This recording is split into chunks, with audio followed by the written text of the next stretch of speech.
Hello mga ka-DJ TV Printer Vlog. So meron tayo dito ang tanggap na HP 415. Yan. So ang error niya ay error E4. So sinervisan na daw to ng ibang technician tapos hindi nagawa. So tingnan natin mga ka-DJ TV Printer Vlog kung kakayanan natin yung error na to. So ayan. Ang problem niya is feeding problem. Ayan o. Hindi niya makuha yung papel. So tara, let's go. Unang step na gagawin natin dito is tanggalin natin yung mga tornilyo. So itong side, may tornilyo yan. Okay, tapos dito sa kabila.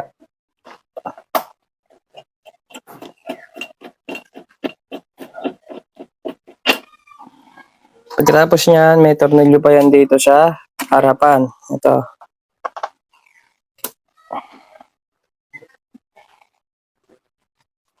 At dito sa kabila rin, kabilang side.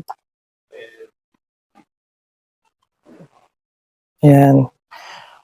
So, ganito nga pala itsura no tornilyo niya. Ayan. Pagkayari niyan, tatanggal natin to scanner para makita natin loob. Okay, so ang gagawin natin dyan is aangat natin tong scanner. Ayan. So, pagkaangat natin ng scanner, syempre may flex yan dito. Ayan o. Tanggalin nyo na yung flex. Kabila.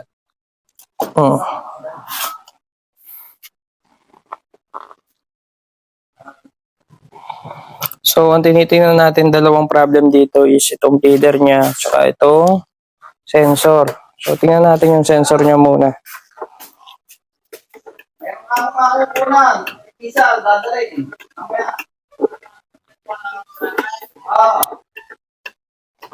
Ayan.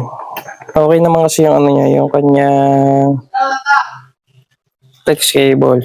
So, ito.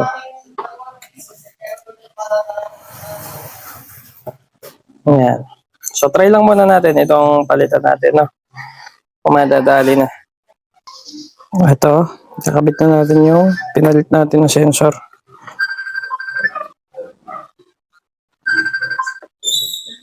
Ayan.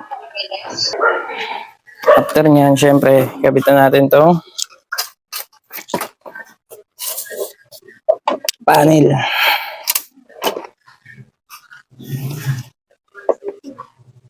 So, diskarte nyo na kung paano nyo kakabit to. So, madali lang naman siya. Bahala kayo kung saan kayo komportable.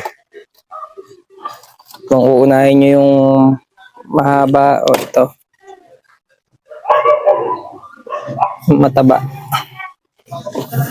Yan. So, pagkakabit, syempre, tetestingin muna natin bago natin i-fix. So, nakikabit na natin yung ayan, natin. Ito na mga ka-printer, after natin palitan itong sensor, try na natin kung gagana na itong ni-repair natin. So, try lang natin, Xerox. Tingnan lang natin kung kakainin niya na yung papel.